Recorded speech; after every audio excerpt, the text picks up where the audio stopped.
Hi friends, welcome to Shreyas Infotech. ఇవాల్టి ఈ వీడియోలో ఆంధ్రప్రదేశ్ కి సంబంధించి క్యాస్ట్ సర్టిఫికేట్ ని మీ సేవకి వెళ్లకుండానే మనమే ఆన్లైన్ లో ఫ్రెష్ గా లేదా రీఇష్యూ కోసం ఎలా అప్లై చేసుకోవాలో స్టెప్ బై స్టెప్ చెప్పబోతున్నాను. దయచేసి వీడియోని లైక్ చేయండి. సో మొదటగా అప్లై చేయడానికి మీ ఫోన్ లేదా పీసీలోని బ్రౌజర్ ని ఓపెన్ చేసి సెర్చ్ లో ఏపీ సేవా పోర్టల్ అని టైప్ చేస్తే పైన వెబ్సైట్ చూపిస్తుంది, లేదా డైరెక్ట్ లింక్ డిస్క్రిప్షన్ లో ఉంది, చెక్ చేసుకోండి. సో ఇప్పుడు సైట్ ఓపెన్ అయ్యాక ఇక్కడ రైట్ సైడ్ లాగిన్ ని సెలెక్ట్ చేసి సిటిజన్ లాగిన్ ని సెలెక్ట్ చేయండి.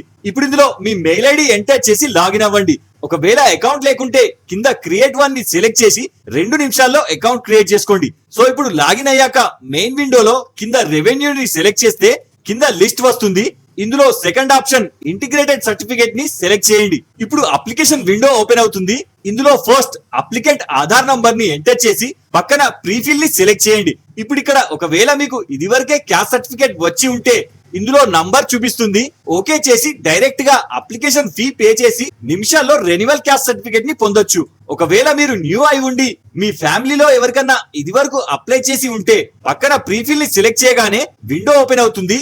ఇందులో మీకు వారి అప్లికేషన్ నంబర్ గుర్తుంటే పైన ఎంటర్ చేయండి, లేదా కింద district and mandal and revenue village ని సెలెక్ట్ చేసి కింద సెర్చ్ చేస్తే లిస్ట్ వస్తుంది. సెలెక్ట్ చేసి ఎటువంటి డాక్యుమెంట్స్ ప్రూఫ్ అవసరం లేకుండానే అమౌంట్ పే చేసి క్యాస్ట్ సర్టిఫికేట్ ని పొందొచ్చు. ఒకవేళ మీ ఫ్యామిలీలో మీరు న్యూ అయి ఉండి ఎవరికి క్యాస్ట్ సర్టిఫికేట్ లేకుండా ఒకవేళ ఉన్నా అది చాలా ఓల్డ్ ది అయి ఉంటే ఫ్రెష్ గా అప్లై చేయడానికి ఇక్కడ క్లోజ్ చేయండి. ఇప్పుడు ఇందులో మీ ఆధార్ లో ఉన్న డీటెయిల్స్ వచ్చేస్తాయి. ఒకసారి వెరిఫై చేసుకొని మిస్టేక్స్ ఏమన్నా ఉంటే సరి చేసుకోవచ్చు, లేదా కరెక్ట్ గా ఉంటే పక్కన applicant father are husband name ని ఎంటర్ చేయండి. తర్వాత ఇక్కడ gender and date of birth verify చేసుకొని పక్కన క్యాస్ట్ ని సెలెక్ట్ చేసుకోండి. తర్వాత పక్కన రిలీజియన్ ని సెలెక్ట్ చేసుకొని పక్కన అప్లికెంట్ క్వాలిఫికేషన్ ని సెలెక్ట్ చేసుకోండి. తర్వాత ఇక్కడ మెరిటల్ స్టేటస్ ని సెలెక్ట్ చేసుకొని పక్కన ఆధార్ లింక్డ్ మొబైల్ నంబర్ చూపిస్తుంది, కావాలంటే చేంజ్ చేసుకోవచ్చు. తర్వాత పక్కన వెరిఫై చేస్తే ఓటీపీ వస్తుంది, ఎంటర్ చేసి కన్ఫర్మ్ చేసుకోండి. తర్వాత పక్కన మీరు ఎంటర్ చేసిన నంబర్ కి వాట్సాప్ ఉంటే అప్లికేషన్ అప్డేట్స్ రిసీవ్ చేసుకోవడానికి కావాలంటే ఇక్కడ ఎస్ లేదా నో సెలెక్ట్ చేయండి. తర్వాత పక్కన మెయిల్ ఐడి ఆప్షనల్, కింద పర్మనెంట్ అడ్రస్ లో ఆధార్ లో ఉన్న అడ్రస్ ఆల్రెడీ ఫిల్ అయి వస్తుంది.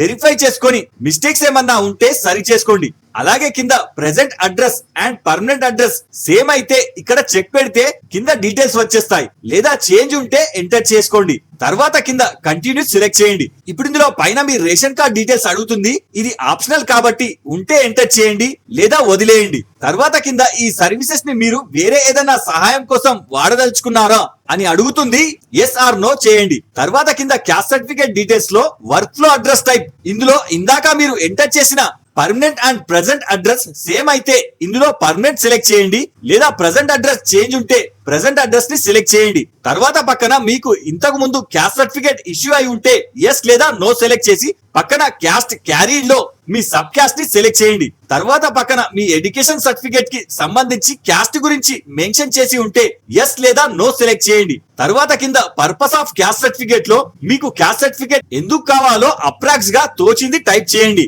ఒకవేళ తెలియకుంటే జనరల్ అని టైప్ చేయండి. తర్వాత కింద రెవెన్యూ విలేజ్ లేదా వార్డ్ లిస్ట్ లోంచి సెలెక్ట్ చేసుకోండి. తర్వాత డాక్యుమెంట్ సెక్షన్ లో అప్లికేషన్ కి సంబంధించి ప్రూఫ్ డాక్యుమెంట్స్ అప్లోడ్ చేయాలి. ఇందులో ముఖ్యంగా క్యాస్ట్ అప్లికేషన్, దీని డైరెక్ట్ లింక్ డిస్క్రిప్షన్ లో ఉంచాను, డౌన్లోడ్ చేసుకొని అప్లికేషన్ లో ఫిల్ చేసిన విధంగానే మీకు తోచింది అండ్ తెలిసిన లాంగ్వేజ్ లో ఫిల్ చేసి పీడిఎఫ్ లో బిలో 1 MB లోపు క్రాప్ చేసి అప్లోడ్ చేయండి. తర్వాత పక్కన మీ ఫ్యామిలీలో ఇదివరకు ఎవరికన్నా క్యాస్ట్ సర్టిఫికేట్ ఇష్యూ అయిన తాలూకు సర్టిఫికేట్ ని ఎంత పాతదైనా సరే పీడిఎఫ్ లో అప్లోడ్ చేయండి. తర్వాత కింద ఈ 2 ఆప్షన్స్ ఆప్షనల్, ఇందులో మీ SSC or date of birth లేదా టీసీ అండ్ పక్కన 1st to 10th బోనఫైడ్ ఉంటే అప్లోడ్ చేయండి, లేదా వదిలేయండి. తర్వాత ఇందులో రేషన్ కార్డ్ లేదా ఓటర్ ఐడి లేదా ఆధార్ కార్డ్ ఏది ఉంటే అది సేమ్ పీడిఎఫ్ లో అప్లోడ్ చేయండి. తర్వాత చివరిగా 1st to 4th class study bona fide ఉంటే అప్లోడ్ చేయండి, లేదా ఆప్షనల్ కాబట్టి వదిలేయండి. తర్వాత చివరిగా కింద 2 టర్మ్స్ అండ్ కండిషన్స్ ని సెలెక్ట్ చేసి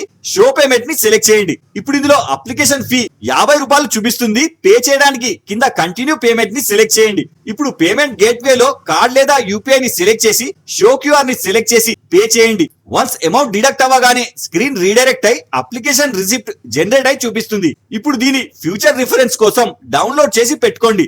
వన్స్ ఇందుకు సంబంధించిన అప్లికేషన్ యాక్సెప్ట్ కాగానే మెసేజ్ వస్తుంది. నియరెస్ట్ మీ సేవకి వెళ్ళి సర్టిఫికేట్ ని ప్రింట్ తీసుకోండి. సో ఈ వీడియోలో మీకు ఏమైనా డౌట్ ఉంటే నాకు కింద కామెంట్ చేయండి. ఇలాంటి మరిన్ని అప్డేట్స్ కోసం వీడియో లైక్ చేసి ఛానల్ సబ్స్క్రైబ్ చేసుకోగలరు. జై హింద్.